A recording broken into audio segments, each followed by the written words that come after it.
أعوذ بالله من الشيطان الرجيم. بسم الله الرحمن الرحيم. ألف لام ميم. ذلك الكتاب لا ريب فيه هدى للمتقين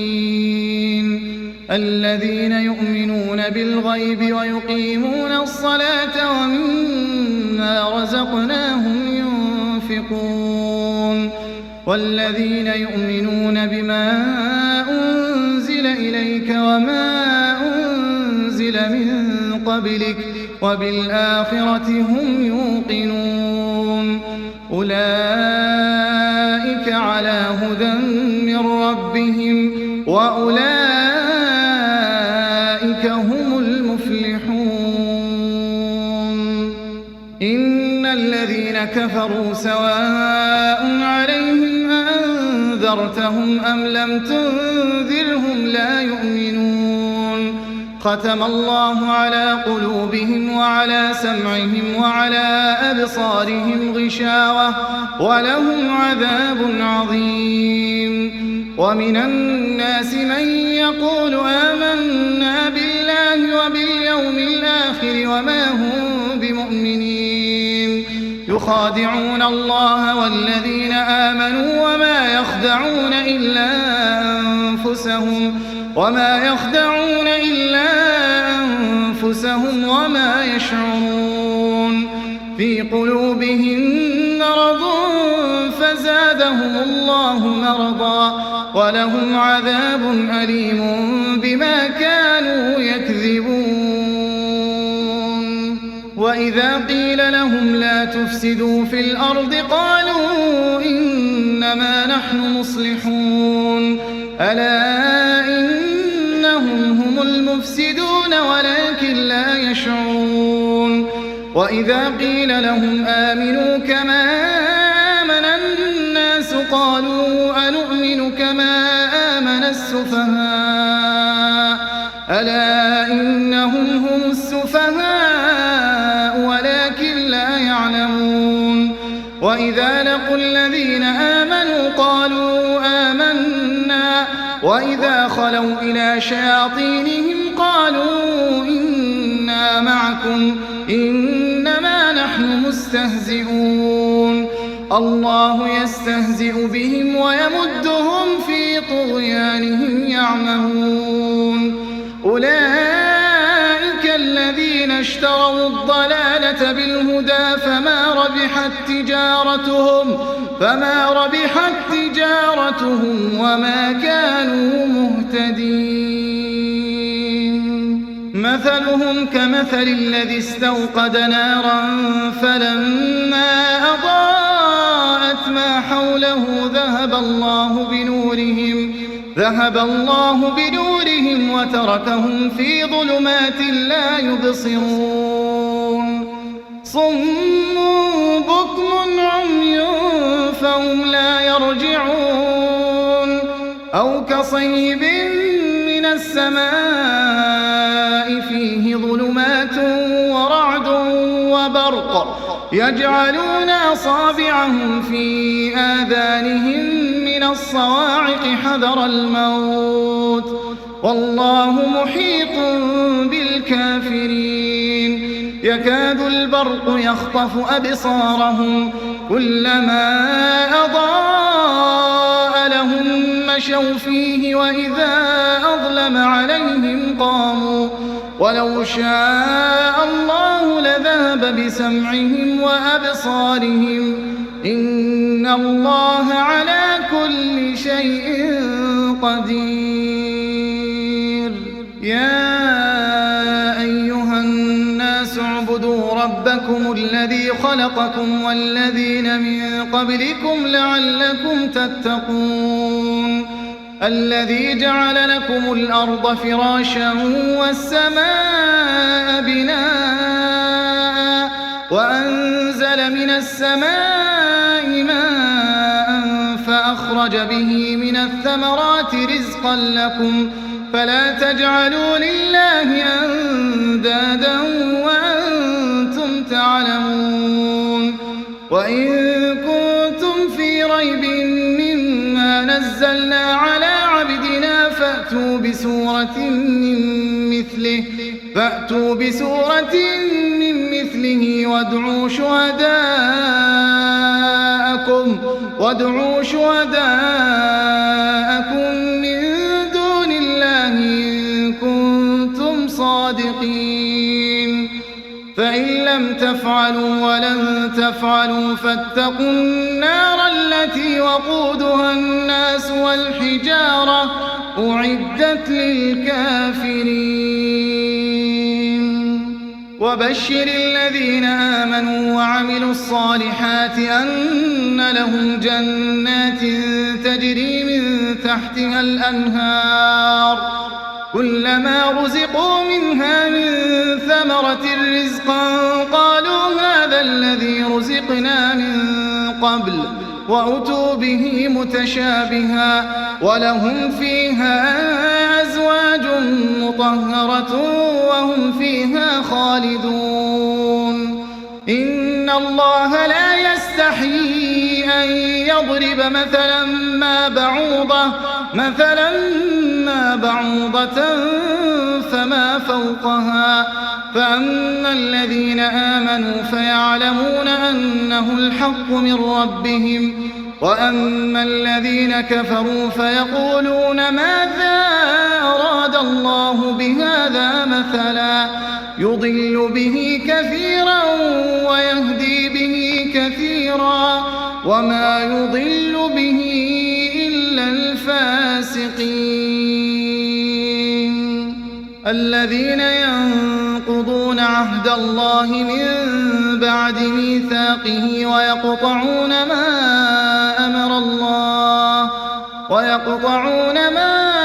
أمر الله به أن يوصل ويفسدون في الأرض أولئك هم الخاسرون كيف تكفرون بالله وكنتم أمواتا فأحياكم ثم يميتكم ثم يحييكم ثم إليه ترجعون هو الذي خلق لكم ما في الأرض جميعا ثم استوى إلى السماء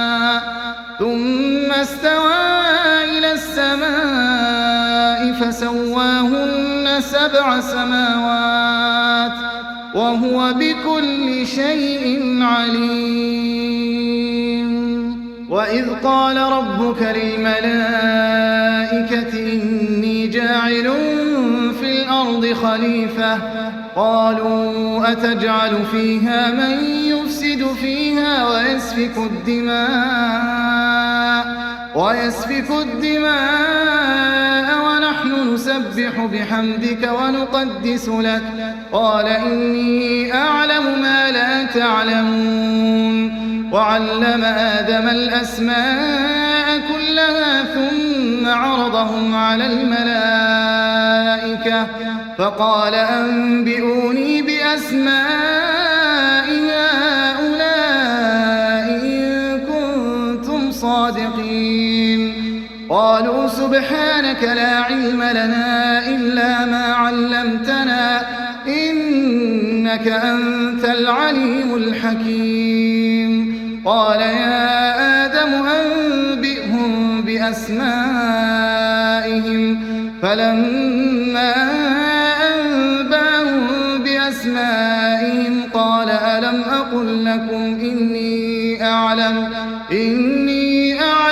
غيب السماوات والأرض وأعلم ما تبدون وما كنتم تكتمون وإذ قلنا للملائكة اسجدوا لآدم فسجدوا إلا إبليس أبى واستكبر وكان من الكافرين وقلنا يا آدم اسكن أنت وزوجك الجنة وكلا منها رغدا حيث شئتما ولا تقربا هذه الشجرة فتكونا من الظالمين فأزلهما الشيطان عنها فأخرجهما مما كانا فيه وقلنا اهبطوا بعضكم لبعض عدو ولكم في الأرض مستقر ومتاع إلى حين فتلقى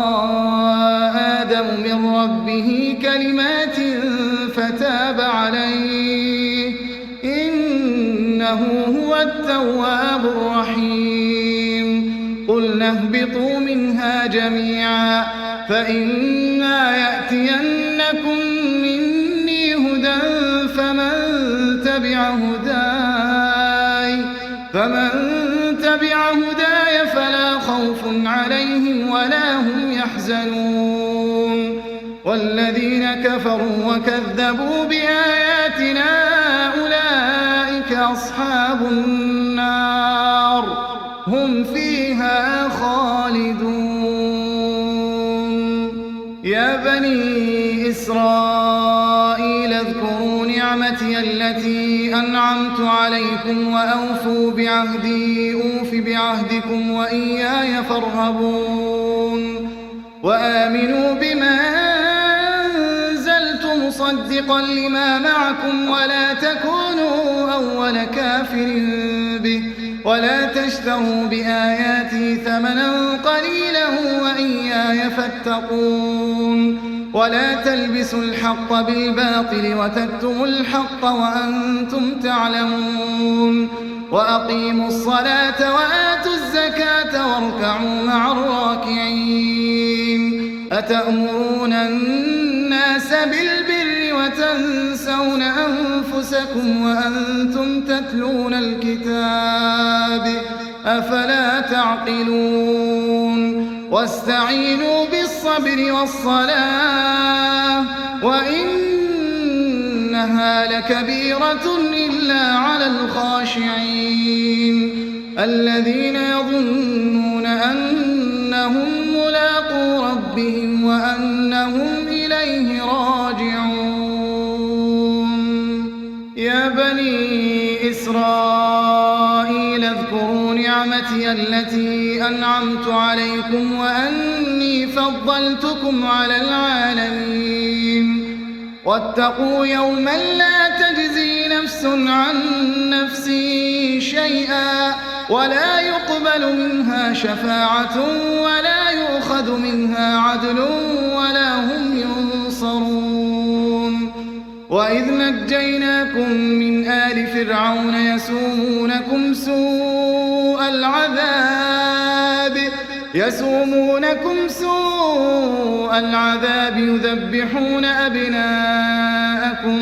يذبحون أبناءكم ويستحيون نساءكم وفي ذلكم بلاء من ربكم عظيم وإذ فرقنا بكم البحر فأنجيناكم وأغرقنا آل فرعون وأنتم تنظرون وإذ واعدنا موسى 40 ليلة ثم اتخذتم العجل من بعده وأنتم ظالمون ثم عفونا عنكم من بعد ذلك لعلكم تشكرون وإذ آتينا موسى الكتاب والفرقان لعلكم تهتدون وإذ قال موسى لقومه يا قوم إنكم ظلمتم أنفسكم باتخاذكم العجل فتوبوا إلى بارئكم فاقتلوا أنفسكم ذلكم خير لكم عند بارئكم فتاب عليكم إنه هو التواب الرحيم وإذ قلتم يا موسى لن نؤمن لك حتى نرى الله جهرة فأخذتكم الصاعقة وأنتم تنظرون ثم بعثناكم من بعد موتكم لعلكم تشكرون وظللنا عليكم الغمام وأنزلنا عليكم المن والسلوى كلوا من طيبات ما رزقناكم وما ظلمونا ولكن كانوا أنفسهم يظلمون وإذ قلنا ادخلوا هذه القرية فكلوا منها حيث شئتم رغدا وادخلوا الباب سجدا وقولوا حطة نغفر لكم خطاياكم وسنزيد المحسنين فبدل الذين ظلموا قولا غير الذي قيل لهم فأنزلنا على الذين ظلموا رجزا من السماء بما كانوا يفسقون وإذ استسقى موسى لقومه فقلنا اضرب بعصاك الحجر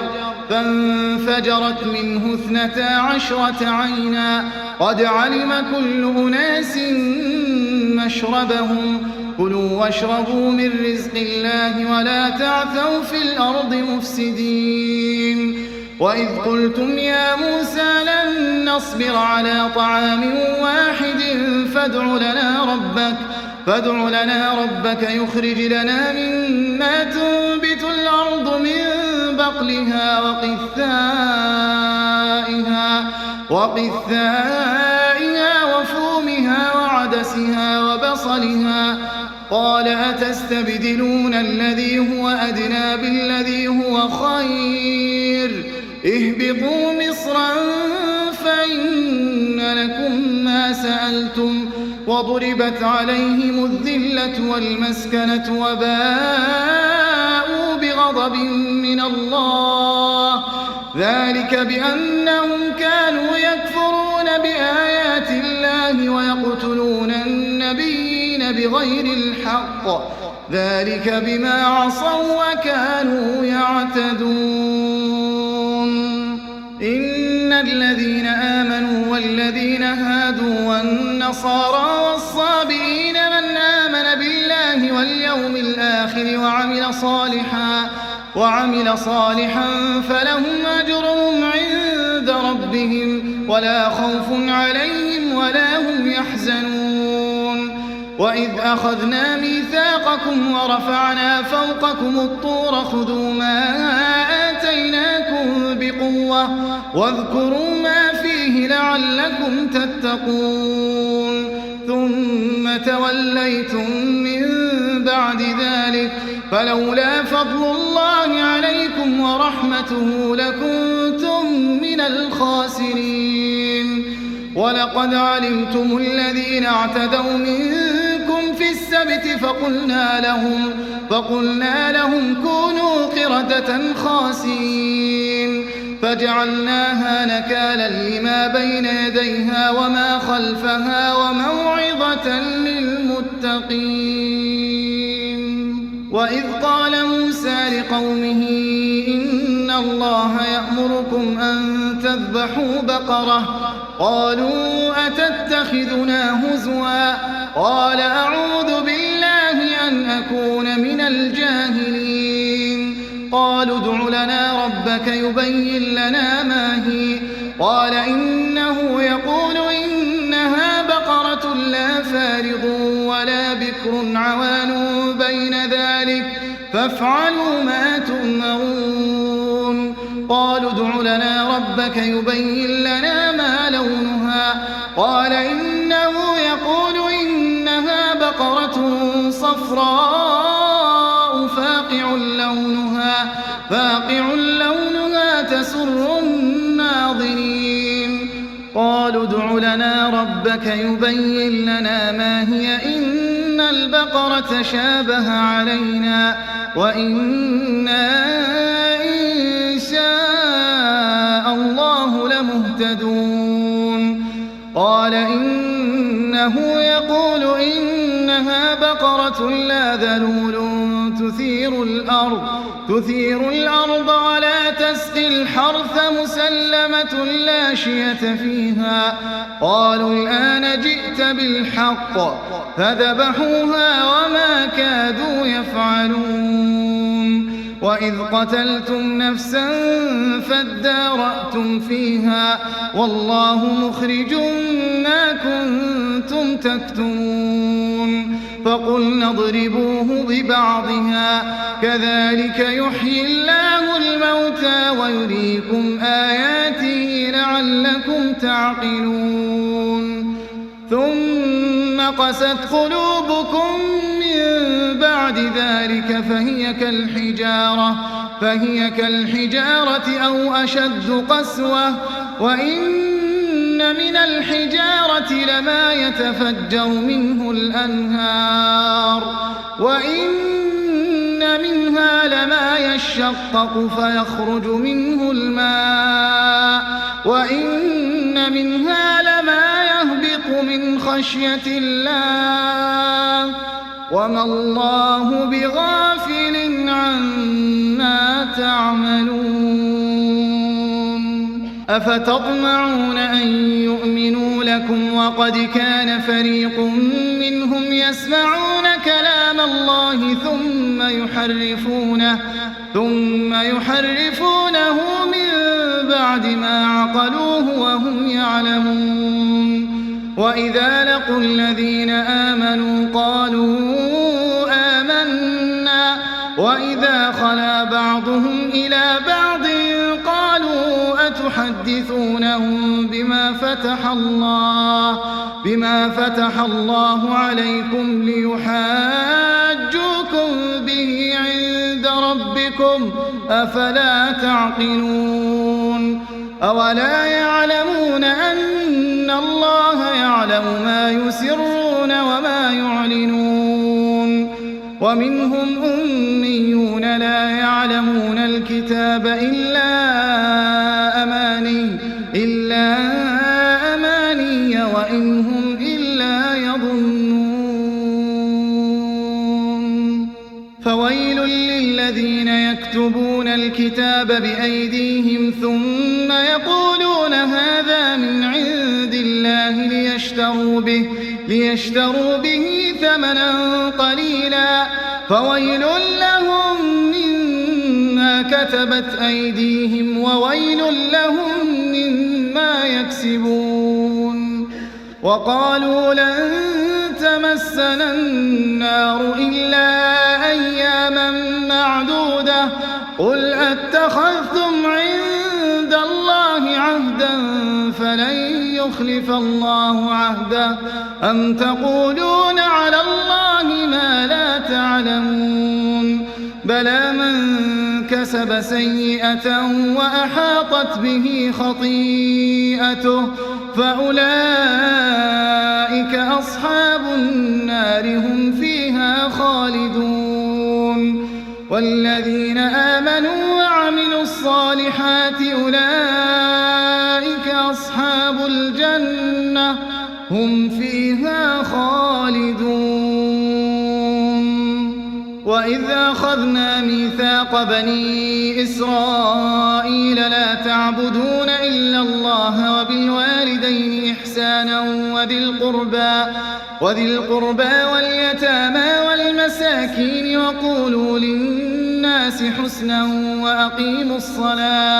وأقيموا الصلاة وآتوا الزكاة ثم توليتم إلا قليلا منكم وأنتم معرضون وإذ أخذنا ميثاقكم لا تسفكون دماءكم ولا تخرجون أنفسكم من دياركم ثم أقررتم وأنتم تشهدون ثم أنتم هؤلاء تقتلون أنفسكم وتخرجون فريقا منكم من ديارهم تظاهرون عليهم بالإثم والعدوان وإن يأتوكم أسارى تفادوهم وهو محرم عليكم إخراجهم أفتؤمنون ببعض الكتاب وتكفرون ببعض فما جزاء من يفعل ذلك منكم إلا خزي في الحياة الدنيا ويوم القيامة يردون إلى أشد العذاب وما الله بغافل عما تعملون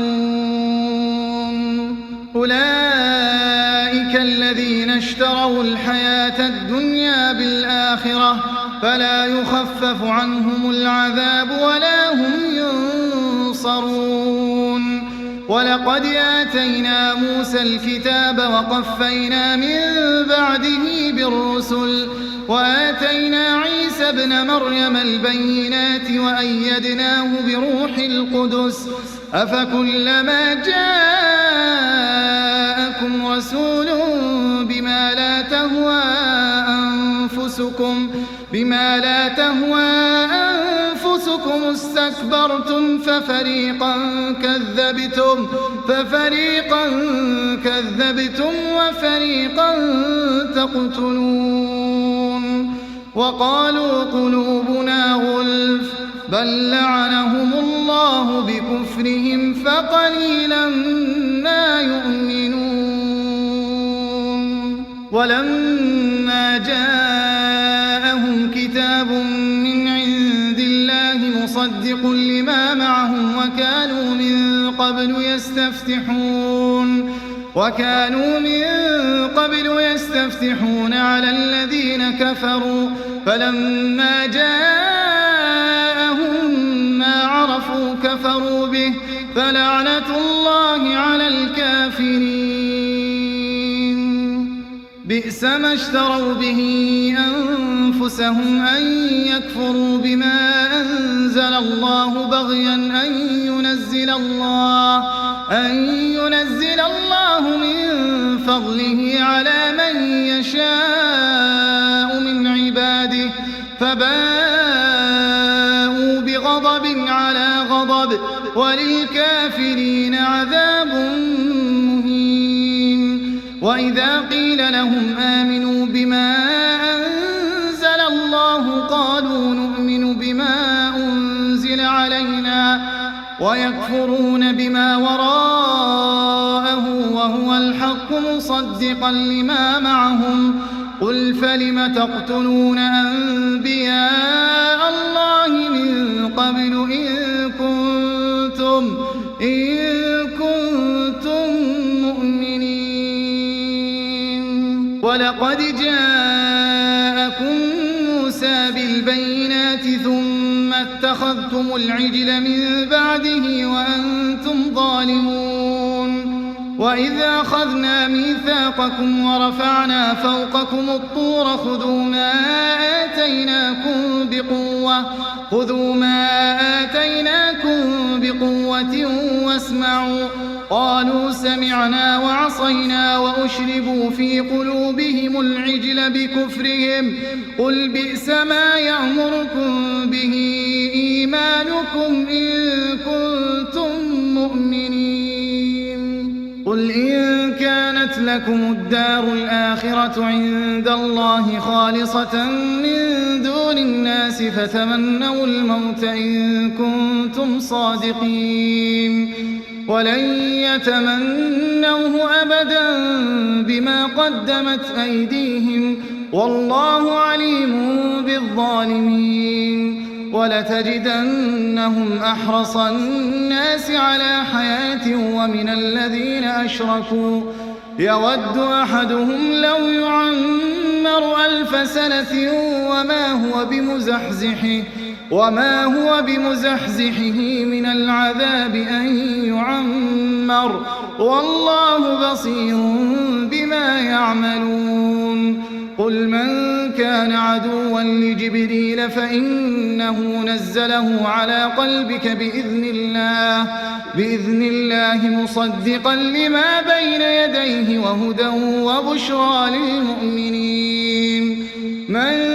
كان عدوا لله وملائكته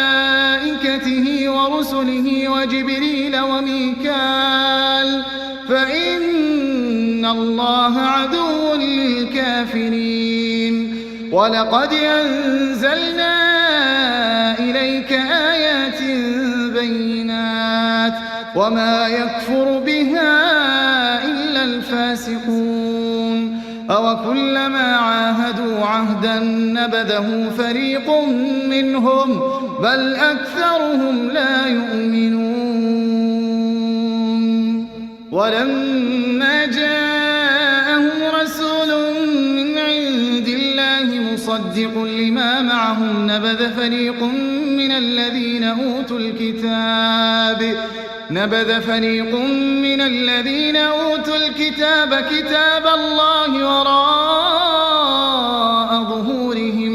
وراء ظهورهم كأنهم لا يعلمون واتبعوا ما تتلو الشياطين على ملك سليمان وما كفر سليمان ولكن الشياطين كفروا يعلمون الناس السحر وما أنزل على الملكين ببابل هاروت وماروت وما يعلمان من أحد حتى يقولا إنما نحن فتنة فلا تكفر فيتعلمون منهما ما يفرقون به بين المرء وزوجه وما هم بضارين به من أحد إلا بإذن الله ويتعلمون ما يضرهم ولا ينفعهم ولقد علموا لمن اشتراه ما له في الآخرة من خلاق ولبئس ما شروا به أنفسهم لو كانوا يعلمون ولو أنهم آمنوا واتقوا لمثوبة من عند الله خير لو كانوا يعلمون يا أيها الذين آمنوا لا تقولوا راعنا وقولوا انظرنا واسمعوا وللكافرين عذاب أليم ما يود الذين كفروا من أهل الكتاب ولا المشركين أن ينزل عليكم من خير من ربكم والله يختص برحمته من يشاء والله ذو الفضل العظيم ما ننسخ من آية أو ننسها نأت بخير منها أو مثلها ألم تعلم أن الله على كل شيء قدير ألم تعلم أن الله له ملك السماوات والأرض وما لكم من دون الله من ولي ولا نصير أم تريدون أن تسألوا رسولكم كما سئل موسى من قبل ومن يتبدل الكفر بالإيمان فقد ضل سواء السبيل ود كثير من أهل الكتاب لو يردونكم من بعد إيمانكم كفارا حسدا من عند أنفسهم من بعد ما تبين لهم الحق فاعفوا واصفحوا حتى يأتي الله بأمره إن الله على كل شيء قدير وأقيموا الصلاة وآتوا الزكاة وما تقدموا لأنفسكم من خير تجدوه عند الله إن الله بما تعملون بصير وقالوا لن يدخل الجنة إلا من كان هودا أو نصارى تلك أمانيهم قل هاتوا برهانكم إن كنتم صادقين بلى من أسلم وجهه لله وهو محسن فله أجره عند ربه ولا خوف عليهم ولا هم يحزنون وقالت اليهود ليست النصارى على شيء وقالت النصارى ليست اليهود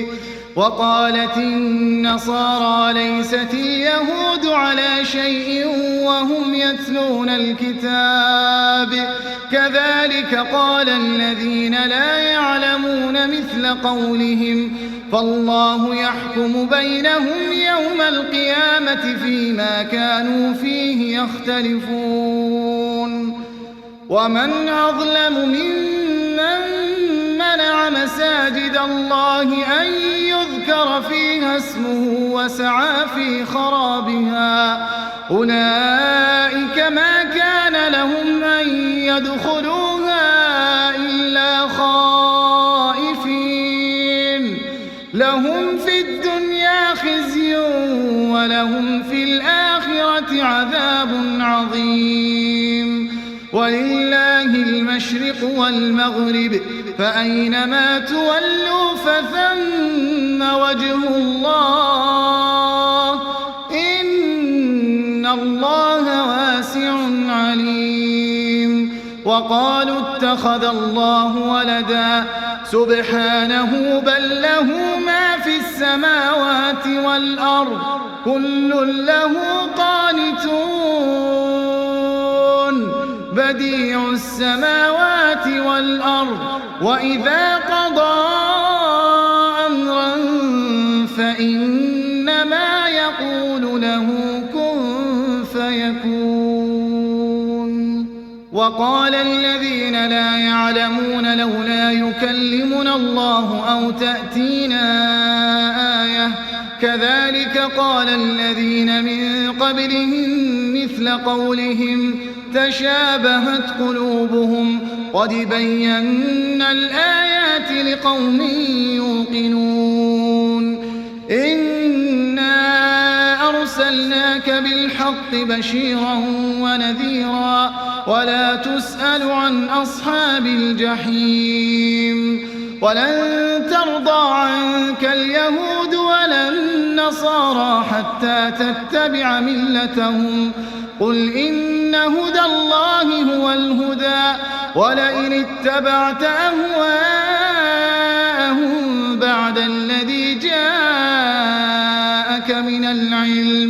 بعد الذي جاءك من العلم ما لك من الله من ولي ولا نصير الذين آتيناهم الكتاب يتلونه حق تلاوته أولئك يؤمنون به ومن يكفر به فأولئك هم الخاسرون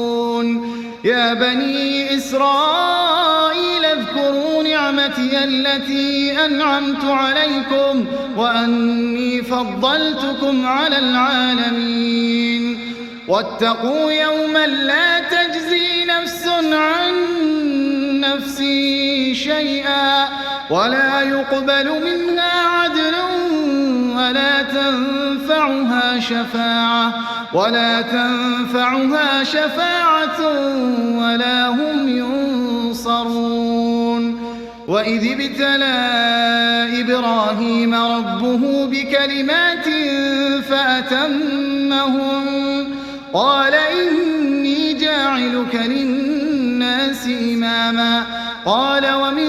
ذريتي قال لا ينال عهد الظالمين وإذ جعلنا البيت مثابة للناس وأمنا واتخذوا من مقام إبراهيم مصلى وعهدنا إلى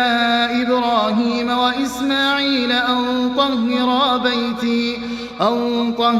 بيتي للطائفين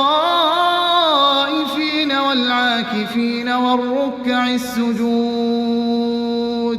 وإذ قال إبراهيم رب اجعل هذا بلدا آمنا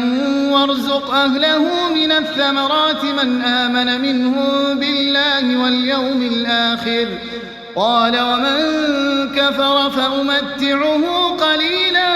ثم أضطره إلى عذاب النار وبئس المصير وإذ يرفع إبراهيم القواعد من البيت وإسماعيل ربنا تقبل منا إنك أنت السميع العليم ربنا واجعلنا مسلمين لك ومن ذريتنا أمة مسلمة لك وأرنا مناسكنا وتب علينا إنك أنت التواب الرحيم ربنا وابعث فيهم رسولا منهم يتلو عليهم آياتك ويعلمهم الكتاب والحكمة ويزكيهم إنك أنت العزيز الحكيم ومن يرغب عن ملة إبراهيم إلا من سفه نفسه ولقد اصطفيناه في الدنيا وإنه في الآخرة لمن الصالحين إذ قال له ربه أسلم قال أسلمت لرب العالمين ووصى بها إبراهيم بنيه ويعقوب يا بني إن الله اصطفى لكم الدين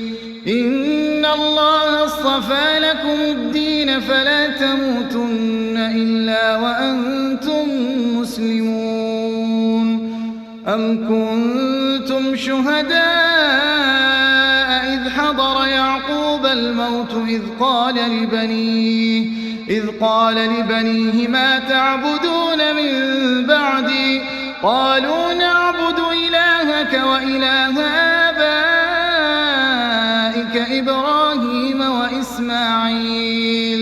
إبراهيم وإسماعيل وإسحاق إلها واحدا ونحن له مسلمون تلك أمة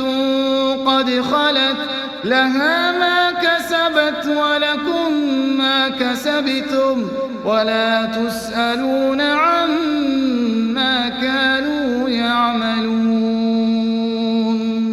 وقالوا كونوا هودا أو نصارى تهتدوا قل بل ملة إبراهيم حنيفا وما كان من المشركين قولوا آمنا بالله وما أنزل إلينا وما أنزل إلى إبراهيم وإسماعيل وإسحاق ويعقوب والأسباط وما أوتي موسى وعيسى وما أوتي النبيون من ربهم لا نفرق بين أحد منهم ونحن له مسلمون فإن آمنوا بمثل ما آمنتم به فقد اهتدوا وإن تولوا فإنما هم في شقاق فسيكفيكهم الله وهو السميع العليم صبغة الله ومن أحسن من الله صبغة ونحن له عابدون قل أتحاجوننا في الله وهو ربنا وربكم ولنا أعمالنا ولكم أعمالكم ونحن له مخلصون أم تقولون إن إبراهيم وإسماعيل وإسحاق ويعقوب والأسباط كانوا هودا أو نصارى قل أأنتم أعلم أم الله ومن أظلم ممن كتم شهادة عنده من الله وما الله بغافل عما تعملون تلك أمة قد خلت لها ما كسبت ولكم ما كسبتم ولا تسألون عما كانوا يعملون سيقول السفهاء من الناس ما ولاهم عن قبلتهم التي كانوا عليها قل لله المشرق والمغرب يهدي من يشاء إلى صراط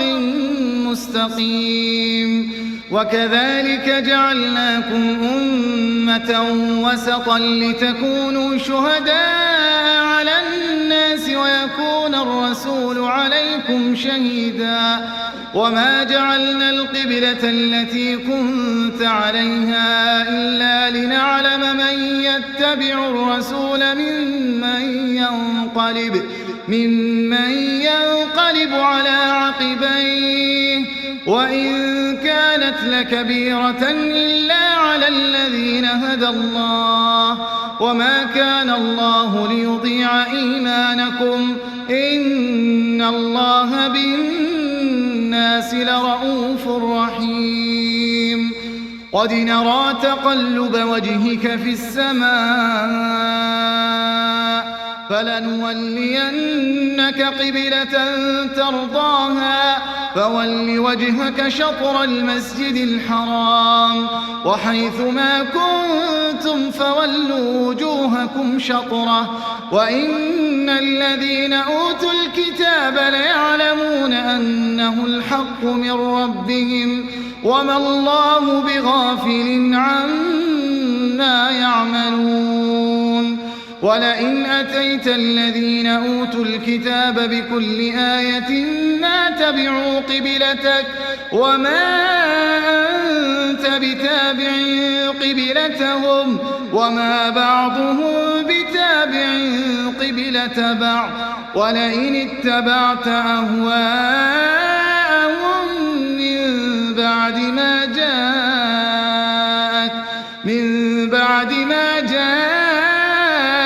من العلم إنك إذا لمن الظالمين الذين آتيناهم الكتاب يعرفونه كما يعرفون أبناءهم وإن فريقا منهم ليكتمون الحق وهم يعلمون الحق من ربك فلا تكونن من الممترين ولكل وجهة هو موليها فاستبقوا الخيرات أينما تكونوا يأت بكم الله جميعا إن الله على كل شيء قدير ومن حيث خرجت فول وجهك شطر المسجد الحرام وإنه للحق من ربك وما الله بغافل عما تعملون ومن حيث خرجت فول وجهك شطر المسجد الحرام وحيث ما كنتم فولوا وجوهكم شطره لئلا يكون للناس عليكم حجة إلا الذين ظلموا منهم فلا تخشوهم واخشوني ولأتم نعمتي عليكم ولعلكم تهتدون كما أرسلنا فيكم رسولا منكم يتلو عليكم آياتنا ويزكيكم ويعلمكم الكتاب والحكمة ويعلمكم ما لم تكونوا تعلمون فاذكروني أذكركم واشكروا لي ولا تكفرون يا أيها الذين آمنوا استعينوا بالصبر والصلاة إن الله مع الصابرين ولا تقولوا لمن يقتل في سبيل الله أموات بل أحياء ولكن لا تشعرون ولنبلونكم بشيء من الخوف والجوع ونقص من الأموال والأنفس والثمرات وبشر الصابرين الذين إذا أصابتهم مصيبة قالوا إنا لله وإنا إليه راجعون أولئك عليهم صلوات من ربهم ورحمة وأولئك هم المهتدون إن الصفا والمروة من شعائر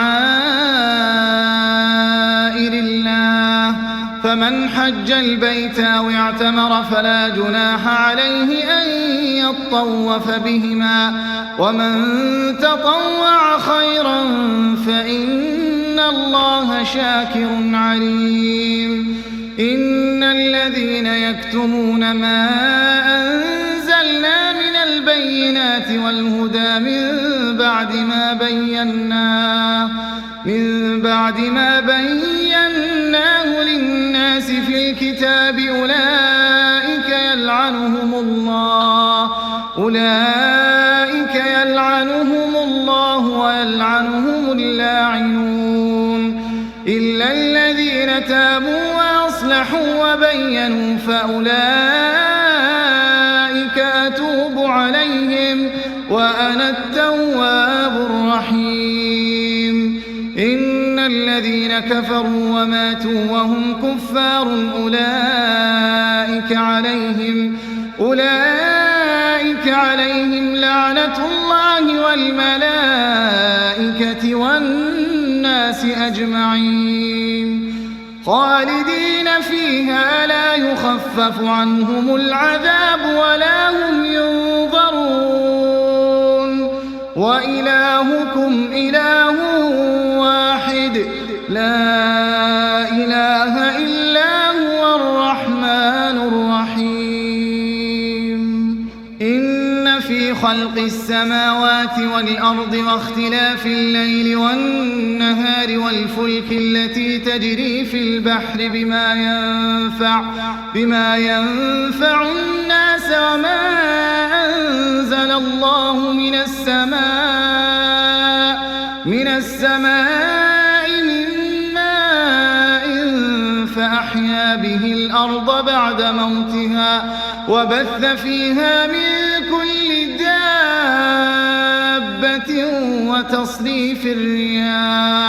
وتصريف الرياح والسحاب المسخر بين السماء والأرض لآيات لقوم يعقلون ومن الناس من يتخذ من دون الله أندادا يحبونهم كحب الله والذين آمنوا أشد حبا لله ولو يرى الذين ظلموا إذ يرون العذاب أن القوة لله جميعا وأن الله شديد العذاب إذ تبرأ الذين اتبعوا من الذين اتبعوا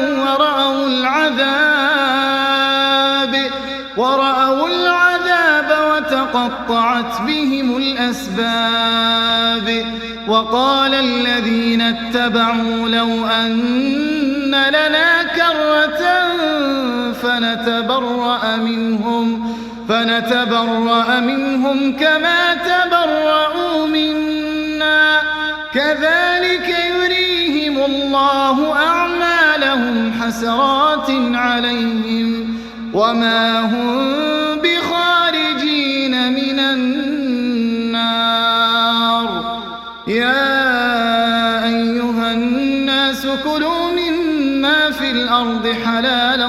طيبا ولا تتبعوا خطوات الشيطان إنه لكم عدو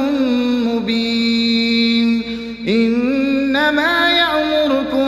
بالسوء والفحشاء وأن تقولوا على الله ما لا تعلمون لهم اتبعوا ما أنزل الله قالوا بل نتبع ما ألفينا عليه آباءنا أولو كان آباؤهم لا يعقلون شيئا ولا يهتدون ومثل الذين كفروا كمثل الذي ينعق بما لا يسمع إلا دعاء ونداء صم بكم عمي فهم لا يعقلون يا أيها الذين آمنوا كلوا من طيبات ما رزقناكم واشكروا لله إن كنتم إياه تعبدون إنما حرم عليكم الميتة والدم ولحم الخنزير وما أهل به لغير الله فمن اضطر غير باغ ولا عاد فلا إثم عليه إن الله غفور رحيم إن الذين يكتمون ما أنزل الله من الكتاب ويشترون به ثمنا قليلا أولئك ما يأكلون في بطونهم إلا النار ولا يكلمهم الله يوم القيامة ولا يزكيهم ولهم عذاب أليم أولئك الذين اشتروا الضلالة بالهدى والعذاب بالمغفرة فما أصبرهم على النار ذلك بأن الله نزل الكتاب بالحق وإن الذين اختلفوا في الكتاب لفي شقاق بعيد ليس البر أن تولوا وجوهكم قبل المشرق والمغرب ولكن البر من آمن بالله واليوم الآخر والملائكة والكتاب والنبيين وآتى المال على حبه ذوي القربى واليتامى والمساكين وابن السبيل والسائلين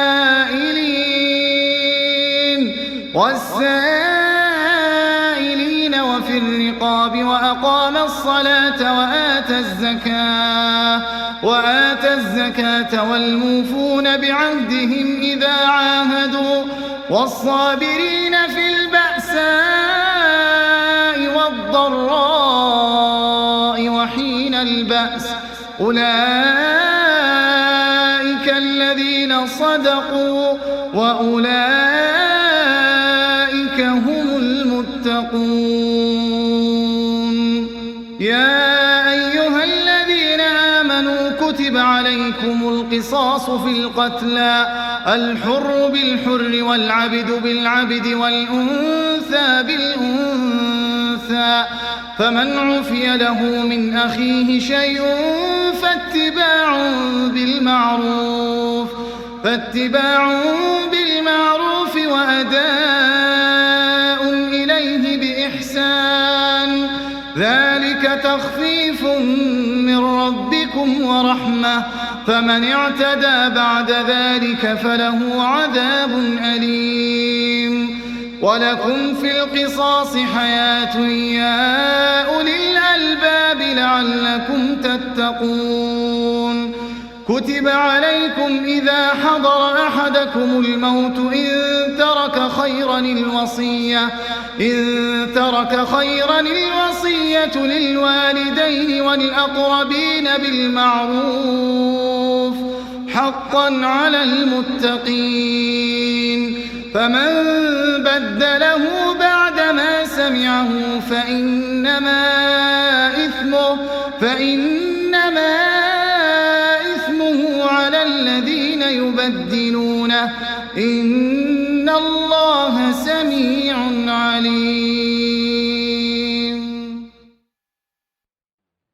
فمن خاف من موص جنفا أو إثما فأصلح بينهم فلا إثم عليه إن الله غفور رحيم. يا أيها الذين آمنوا كتب عليكم الصيام كما كتب على الذين من قبلكم لعلكم تتقون. أياما معدودات، فمن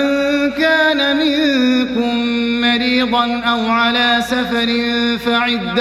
فعدة من أيام أخر، وعلى الذين يطيقونه فدية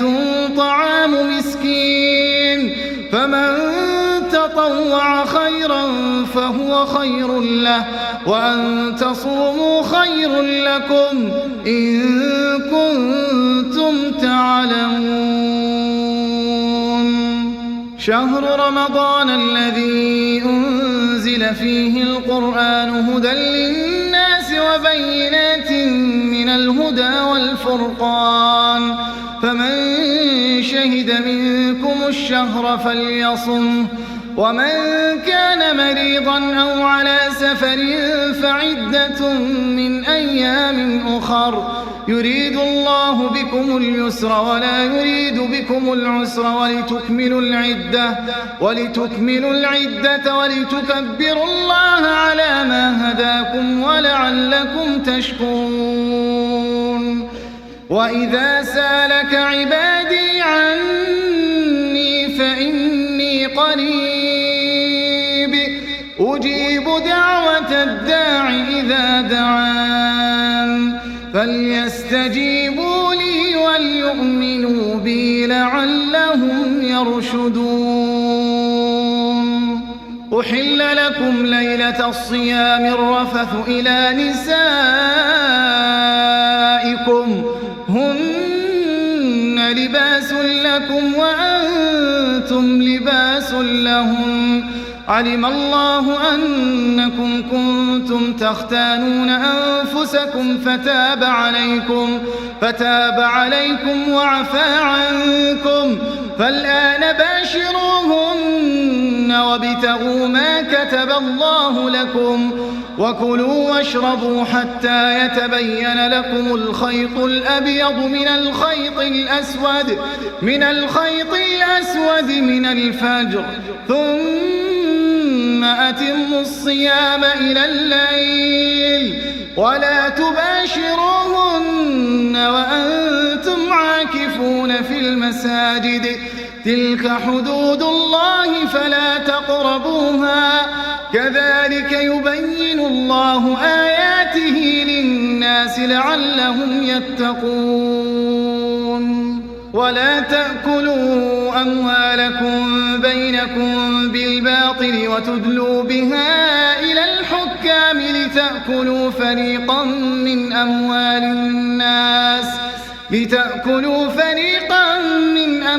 الناس بالإثم وأنتم تعلمون. يسألونك عن الأهلة، قل هي مواقيت للناس والحج، وليس البر بأن تأتوا البيوت من ظهورها، ولكن البر من اتقى، وأتوا البيوت من أبوابها، واتقوا الله لعلكم تفلحون. وقاتلوا في سبيل الله الذين يقاتلونكم ولا تعتدوا، إن الله لا يحب المعتدين. واقتلوهم حيث ثقفتموهم وأخرجوهم من حيث أخرجوكم، والفتنة أشد من القتل، ولا تقاتلوهم عند المسجد الحرام حتى يقاتلوكم فيه، فإن قاتلوكم فاقتلوهم، كذلك جزاء الكافرين. فإن انتهوا فإن الله غفور رحيم. وقاتلوهم حتى لا تكون فتنة ويكون الدين لله، فإن انتهوا فلا عدوان إلا على الظالمين. الشهر الحرام بالشهر الحرام والحرمات قصاص، فمن اعتدى عليكم فاعتدوا عليه بمثل ما اعتدى عليكم، واتقوا الله واعلموا أن الله مع المتقين. وأنفقوا في سبيل الله ولا تلقوا بأيديكم إلى التهلكة وأحسنوا إن الله يحب المحسنين. وأتموا الحج والعمرة لله، فإن أحصرتم فما استيسر من الهدي، ولا تحلقوا رؤوسكم حتى يبلغ الهدي محله، فمن كان منكم مريضا أو به أذى من رأسه ففدية من صيام أو صدقة أو نسك، فإذا أمنتم فمن تمتع بالعمرة إلى الحج فما استيسر من الهدي، فمن لم يجد فصيام 3 أيام في الحج وسبعة إذا رجعتم، تلك 10 كاملة، ذلك لمن لم يكن أهله حاضر المسجد الحرام. واتقوا الله واعلموا أن الله شديد العقاب. الحج أشهر معلومات، فمن فرض فيهن الحج فلا رفث ولا فسوق ولا جدال في الحج، وما تفعلوا من خير يعلمه الله، وتزودوا فإن خير الزاد التقوى، واتقون يا أولي الألباب. ليس عليكم جناح أن تبتغوا فضلا من ربكم، فإذا أفضتم من عرفات فاذكروا الله عند المشعر الحرام، واذكروه كما هداكم وإن كنتم من قبله لمن الضالين. ثم أفيضوا من حيث أفاض الناس واستغفروا الله إن الله غفور رحيم. فإذا قضيتم مناسككم فاذكروا الله كذكركم آباءكم أو أشد ذكرا، فمن الناس من يقول ربنا آتنا في الدنيا وما له في الآخرة من خلاق، ومنهم من يقول ربنا آتنا في الدنيا حسنة وفي الآخرة حسنة وقنا عذاب النار. أولئك لهم نصيب مما كسبوا والله سريع الحساب. واذكروا الله في أيام معدودات، فمن تعجل في يومين فلا إثم عليه، ومن تأخر فلا إثم عليه لمن اتقى. واتقوا الله واعلموا أنكم إليه تحشرون. ومن الناس من يعجبك قوله في الحياة الدنيا ويشهد الله على ما في قلبه وهو ألد الخصام. وإذا تولى سعى في الأرض ليفسد فيها ويهلك الحرث والنسل والله لا يحب الفساد. وإذا قيل له اتق الله أخذته العزة بالإثم فحسبه جهنم ولبئس المهاد. ومن الناس من يشري نفسه ابتغاء مرضات الله والله رؤوف بالعباد. يا أيها الذين آمنوا ادخلوا في السلم كافة ولا تتبعوا خطوات الشيطان إنه لكم عدو مبين. فإن زللتم من بعد ما جاءتكم البينات فاعلموا أن الله عزيز حكيم. هل ينظرون إلا أن يأتيهم الله في ظلل من الغمام والملائكة وقضي الأمر وإلى الله ترجع الأمور.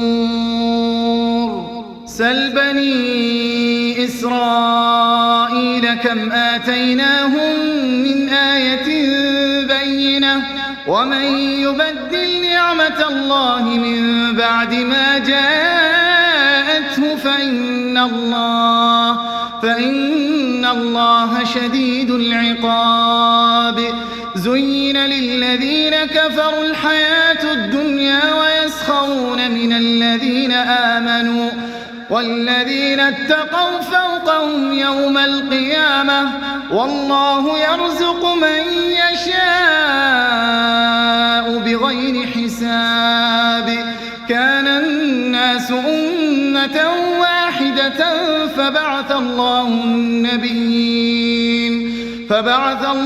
النبيين مبشرين ومنذرين وأنزل معهم الكتاب بالحق ليحكم بين الناس فيما اختلفوا فيه وما اختلف فيه إلا الذين أوتوه من بعد ما جاءتهم البينات بغيا بينهم فهدى الله الذين آمنوا لما اختلفوا فيه من الحق بإذنه والله يهدي من يشاء إلى صراط مستقيم. أم حسبتم أن تدخلوا الجنة ولما يأتكم مثل الذين خلوا من قبلكم مستهم البأساء والضراء وزلزلوا حتى يقول الرسول والذين آمنوا معه متى نصر الله ألا إن نصر الله قريب. يسألونك ماذا ينفقون قل ما أنفقتم من خير فللوالدين والأقربين واليتامى والمساكين وابن السبيل وما تفعلوا من خير فإن الله به عليم. كتب عليكم القتال وهو كره لكم وعسى أن تكرهوا شيئا وهو خير لكم وعسى أن تحبوا شيئا وهو شر لكم والله يعلم وأنتم لا تعلمون.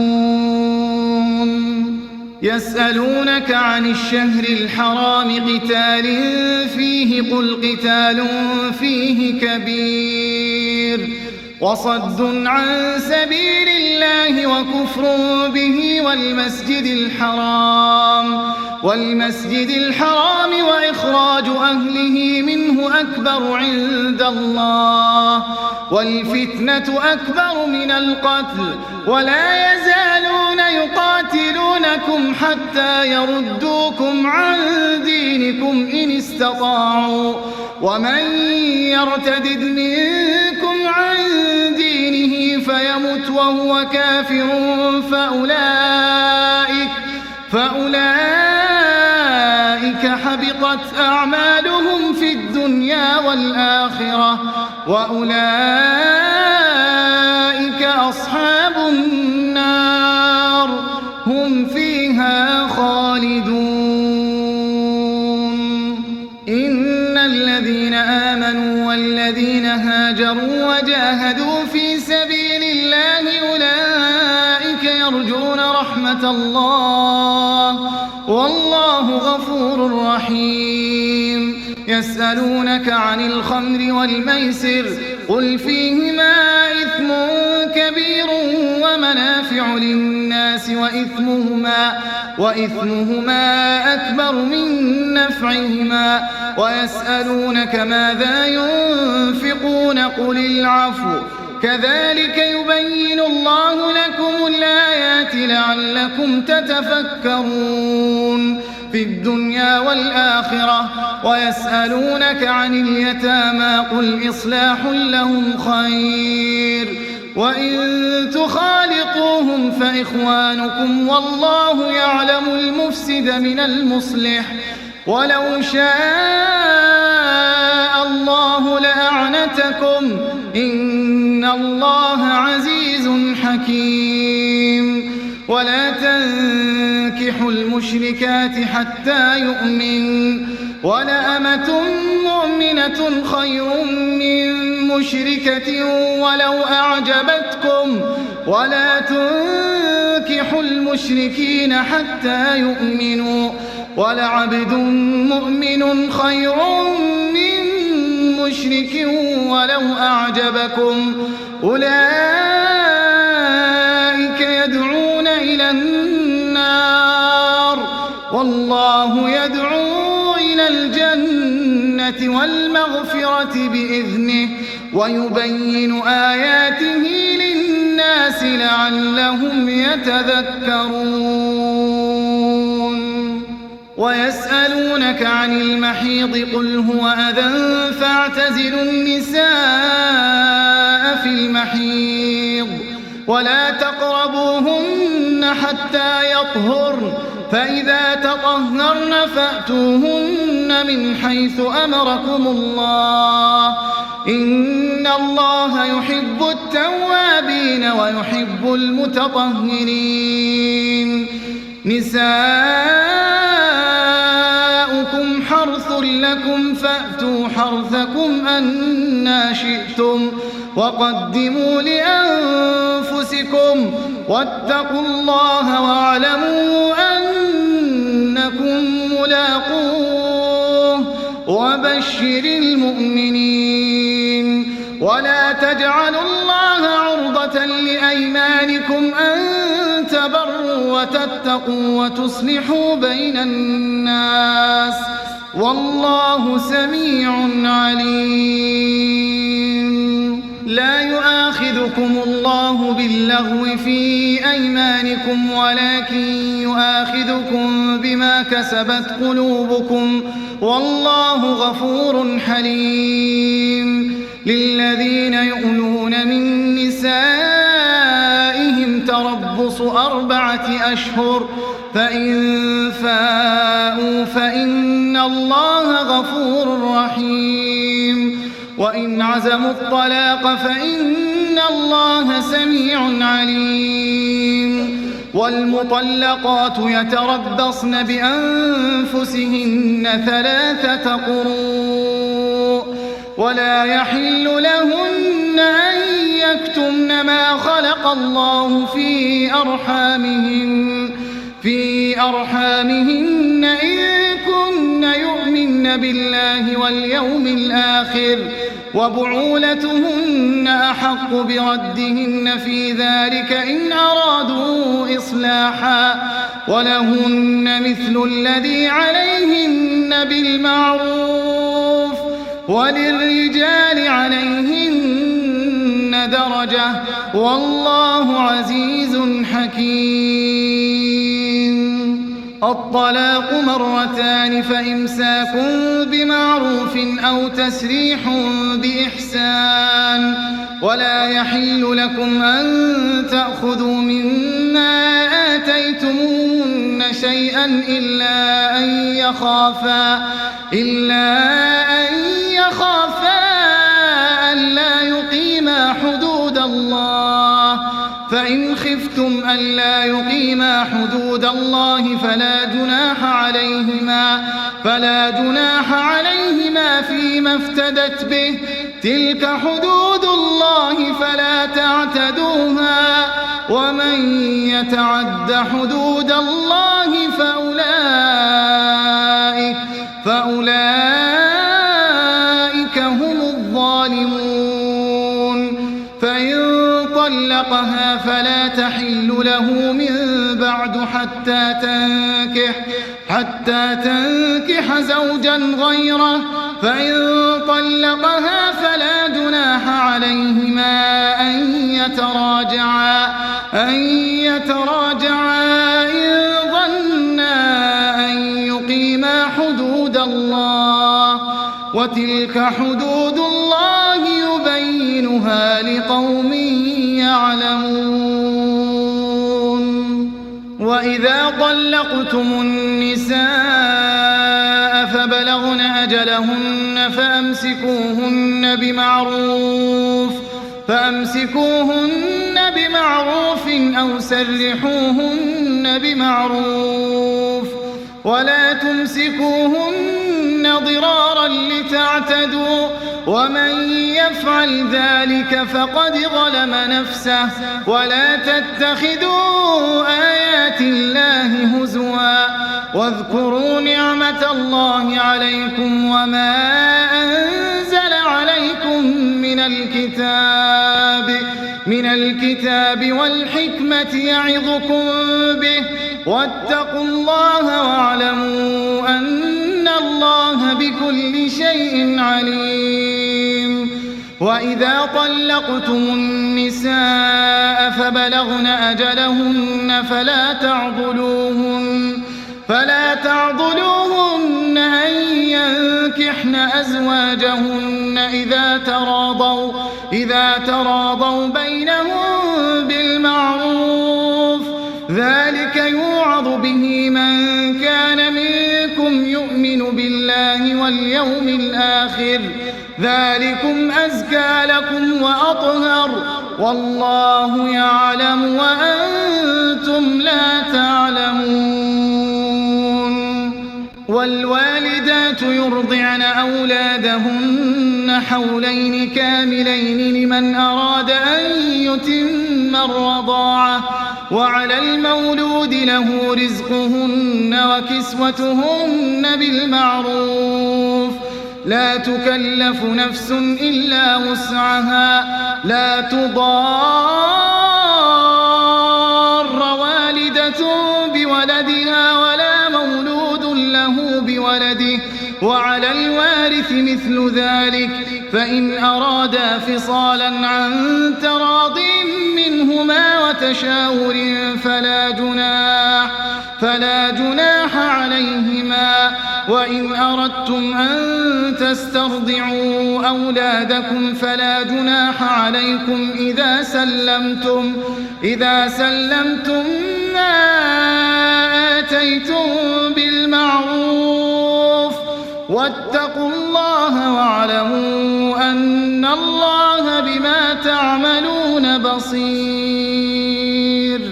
والذين يتوفون منكم ويذرون أزواجا يتربصن بأنفسهن 4 أشهر وعشرا فإذا بلغن أجلهن فلا جناح عليكم فيما فعلن في أنفسهن بالمعروف والله بما تعملون خبير ولا جناح عليكم فيما عرضتم به من خطبة النساء من خطبة النساء أو أكننتم في أنفسكم علم الله أنكم ستذكرونهن ولكن لا تواعدوهن سرا إلا أن تقولوا قولا معروفا ولا تعزموا عقدة النكاح حتى يبلغ الكتاب أجله واعلموا أن الله يعلم ما في أنفسكم فاحذروه واعلموا أن الله غفور حليم. لا جناح عليكم إن طلقتم النساء ما لم تمسوهن أو تفرضوا لهن فريضة ومتعوهن على الموسع قدره وعلى المقتر قدره متاعا بالمعروف حقا على المحسنين. وإن طلقتموهن من قبل أن تمسوهن وقد فرضتم لهن فريضة فنصف ما فرضتم إلا أن يعفون أو يعفو الذي بيده عقدة النكاح وأن تعفوا أقرب للتقوى ولا تنسوا الفضل بينكم إن الله بما تعملون بصير. حافظوا على الصلوات والصلاة الوسطى وقوموا لله قانتين. فإن خفتم فرجالا أو ركبانا فإذا أمنتم فاذكروا الله كما علمكم ما لم تكونوا تعلمون. والذين يتوفون منكم ويذرون أزواجا وصية لأزواجهم متاعا إلى الحول غير إخراج فإن خرجن فلا جناح عليكم فيما فعلن في أنفسهن من معروف والله عزيز حكيم. وللمطلقات متاع بالمعروف حقا على المتقين. كذلك يبين الله لكم آياته لعلكم تعقلون. ألم تر إلى الذين خرجوا من ديارهم وهم ألوف حذر الموت فقال لهم الله موتوا ثم أحياهم إن الله لذو فضل على الناس ولكن أكثر الناس لا يشكرون. وقاتلوا في سبيل الله واعلموا أن الله سميع عليم. من ذا الذي يقرض الله قرضا حسنا فيضاعفه له أضعافا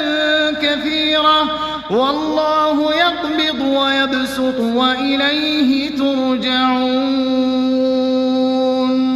ألم تر إلى الملأ من بني إسرائيل من بعد موسى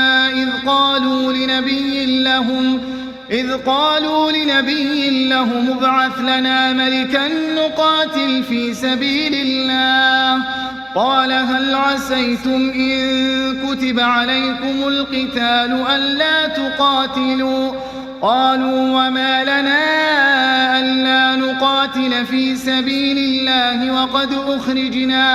وقد أخرجنا من ديارنا وأبنائنا فلما كتب عليهم القتال تولوا إلا قليلا منهم والله عليم بالظالمين. وقال لهم نبيهم إن الله قد بعث لكم طالوت ملكا قالوا أنى يكون له الملك علينا ونحن أحق بالملك منه ولم يؤت سعة من المال قال إن الله اصطفاه عليكم وزاده بسطة في العلم والجسم والله يؤتي ملكه من يشاء والله واسع عليم. وقال لهم نبيهم إن آية ملكه أن يأتيكم التابوت فيه سكينة من ربكم وبقية مما ترك آل موسى وآل هارون تحمله الملائكة إن في ذلك لآية لكم إن كنتم مؤمنين. فلما فصل طالوت بالجنود قال إن الله مبتليكم بنهر فمن شرب منه فليس مني ومن لم يطعمه فإنه مني إلا من اغترف غرفة بيده فشربوا منه إلا قليلا منهم فلما جاوزه هو والذين آمنوا معه قالوا لا طاقة لنا اليوم بجالوت وجنوده قال الذين يظنون أنهم ملاقوا الله كم من فئة قليلة غلبت فئة كثيرة بإذن الله والله مع الصابرين. ولما برزوا لجالوت وجنوده قالوا ربنا أفرغ علينا صبرا وثبت أقدامنا وانصرنا على القوم الكافرين. فهزموهم بإذن الله وقتل داود جالوت وآتاه الله الملك والحكمة وعلمه مما يشاء ولولا دفع الله الناس بعضهم ببعض لفسدت الأرض ولكن الله ذو فضل على العالمين. تلك آيات الله نتلوها عليك بالحق وإنك لمن المرسلين. تلك الرسل فضلنا بعضهم على بعض منهم من كلم الله ورفع بعضهم درجات وآتينا عيسى ابن مريم البينات وأيدناه بروح القدس ولو شاء الله ما اقتتل الذين من بعد ما جاءتهم البينات ولكن اختلفوا فمنهم من آمن ومنهم من كفر ولو شاء الله ما اقتتلوا ولكن الله يفعل ما يريد. يا أيها الذين آمنوا أنفقوا مما رزقناكم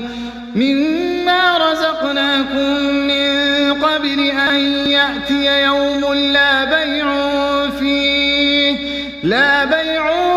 فيه ولا خلة ولا شفاعة والكافرون هم الظالمون. الله لا إله إلا هو الحي القيوم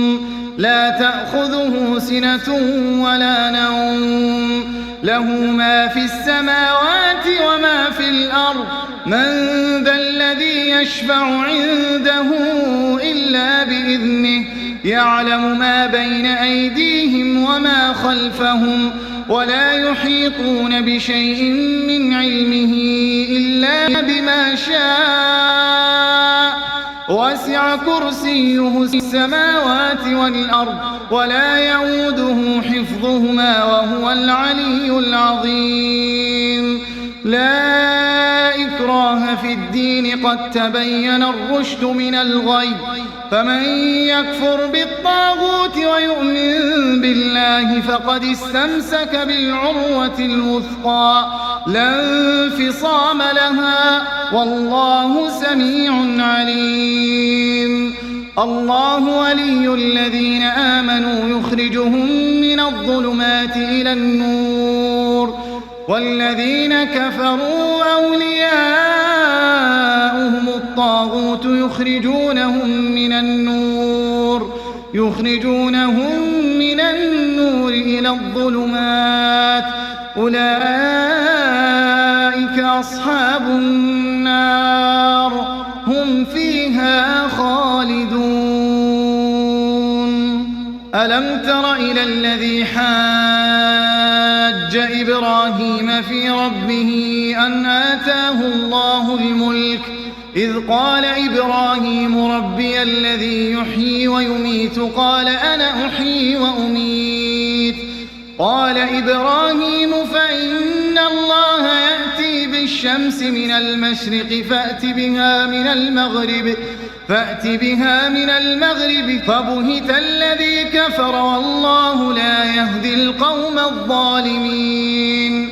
أو كالذي مر على قرية وهي خاوية على عروشها قال أنى يحيي هذه الله بعد موتها فأماته الله 100 عام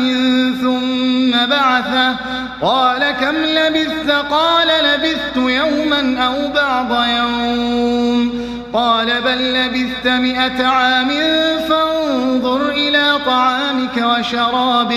وشرابك لم يتسنه وانظر إلى حمارك ولنجعلك آية للناس وانظر إلى العظام كيف ننشزها ثم نكسوها لحما فلما تبين له قال أعلم أن الله على كل شيء قدير وإذ قال إبراهيم رب أرني كيف تحيي الموتى قال أولم تؤمن قال بلى ولكن ليطمئن قلبي قال فخذ 4 من الطير فصرهن إليك ثم اجعل على كل جبل منهن جزءا ثم ادعهن يأتينك سعيا واعلم أن الله عزيز حكيم مثل الذين ينفقون أموالهم في سبيل الله كمثل حبة أنبتت 7 سنابل في كل سنبلة 100 حبة والله يضاعف لمن يشاء والله واسع عليم الذين ينفقون أموالهم في سبيل الله ثم لا يتبعون ما أنفقوا منا ولا أذى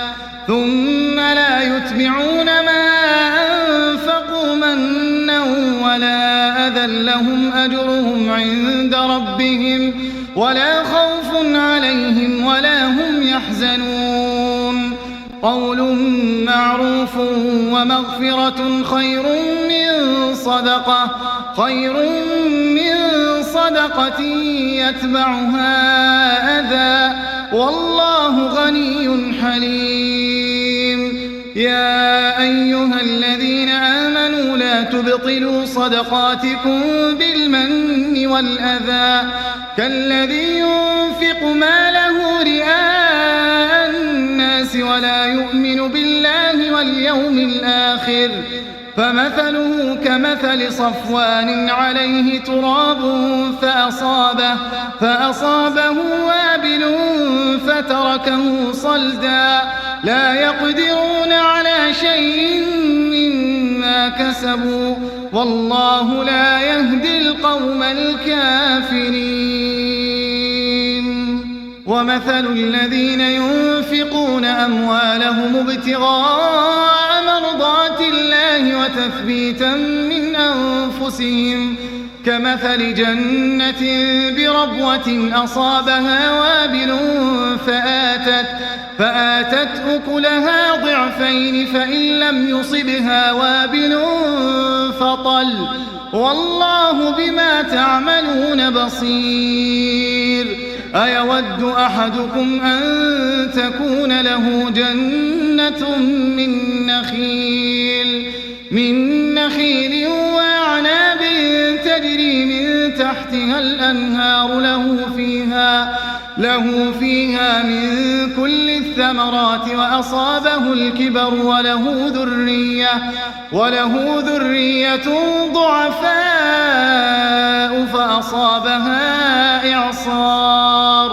فأصابها إعصار فيه نار فاحترقت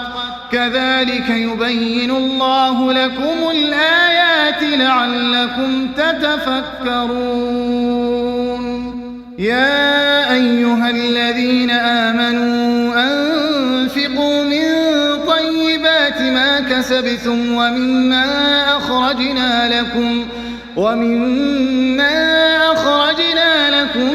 من الأرض ولا تيمموا الخبيث منه تنفقون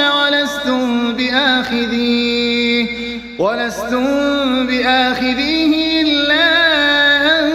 تغمضوا فيه واعلموا أن الله غني حميد الشيطان يعدكم الفقر ويأمركم بالفحشاء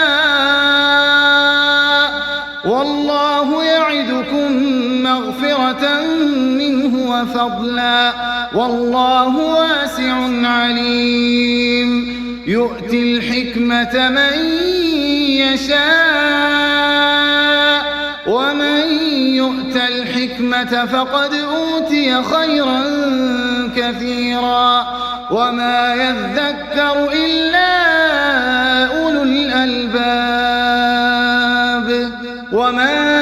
أنفقتم من نفقة أو نذرتم من نذر فإن الله يعلمه وما للظالمين من أنصار إن تبدوا الصدقات فنعما هي وإن تخفوها وتؤتوها الفقراء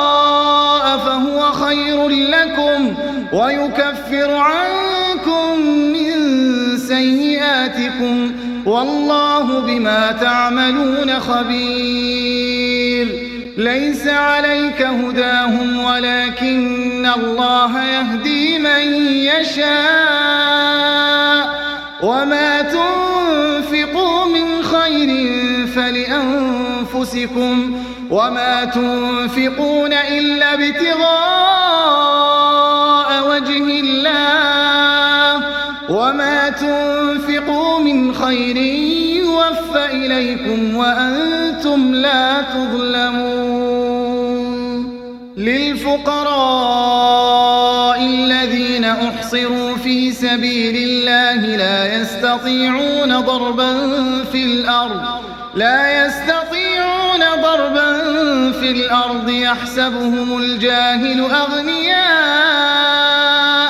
يحسبهم الجاهل أغنياء من التعفف تعرفهم بسيماهم لا يسألون الناس إلحافا وما تنفقوا من خير فإن الله به عليم الذين ينفقون أموالهم بالليل والنهار سرا وعلانية سرا وعلانية فلهم أجرهم عند ربهم ولا خوف عليهم ولا هم يحزنون الذين يأكلون الربا لا يقومون إلا كما يقوم الذي يتخبطه الشيطان من المس ذلك بأنهم قالوا إنما البيع مثل الربا وأحل الله البيع وحرم الربا فمن جاءه موعظة من ربه فانتهى فله ما سلف وأمره إلى الله ومن عاد فأولئك أصحاب النار هم فيها خالدون يمحق الله الربا ويربي الصدقات والله لا يحب كل كفار أثيم إن الذين آمنوا وعملوا الصالحات وأقاموا الصلاة وآتوا الزكاة لهم أجرهم عند ربهم ولا خوف عليهم ولا هم يحزنون يا أيها الذين آمنوا اتقوا الله وذروا ما بقي من الربا إن كنتم مؤمنين فإن لم تفعلوا فأذنوا بحرب من الله ورسوله وإن تبتم فلكم رؤوس أموالكم لا تظلمون ولا تظلمون وإن كان ذو عسرة فنظرة إلى ميسرة وأن تصدقوا خير لكم إن كنتم تعلمون واتقوا يوما ترجعون فيه إلى الله ثم توفى كل نفس ما كسبت وهم لا يظلمون يا أيها الذين آمنوا إذا تداينتم بدين إلى أجل مسمى فاكتبوه وليكتب بينكم كاتب بالعدل ولا يأب كاتب أن يكتب كما علمه الله فليكتب وليملل الذي عليه الحق وليتق الله ربه ولا يبخس منه شيئا فإن كان الذي عليه الحق سفيها أو ضعيفا أو لا يستطيع أن يمل هو فليملل وليه بالعدل واستشهدوا شهيدين من رجالكم فإن لم يكونا رجلين فرجل وامرأتان ممن ترضون من الشهداء أن تضل إحداهما فتذكر إحداهما الأخرى ولا يأبى الشهداء إذا ما دعوا ولا تسأموا أن تكتبوه صغيرا أو كبيرا إلى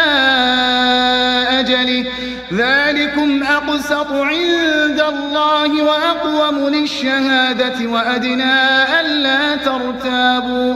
إلا أن تكون تجارة حاضرة تديرونها بينكم فليس عليكم جناح ألا تكتبوها وأشهدوا إذا تبايعتم ولا يضار كاتب ولا شهيد وإن تفعلوا فإنه فسوق بكم واتقوا الله ويعلمكم الله والله بكل شيء عليم وإن كنتم كنتم على سفر ولم تجدوا كاتبا فرهان مقبوضة فإن أمن بعضكم بعضا فليؤدي الذي اؤتمن أمانته وليتق الله ربه ولا تكتموا الشهادة ومن يكتمها فإنه آثم قلبه والله بما تعملون عليم. لله ما في السماوات وما في الأرض وإن تبدوا ما في أنفسكم أو تخفوه يحاسبكم به الله فيغفر لمن يشاء ويعذب من يشاء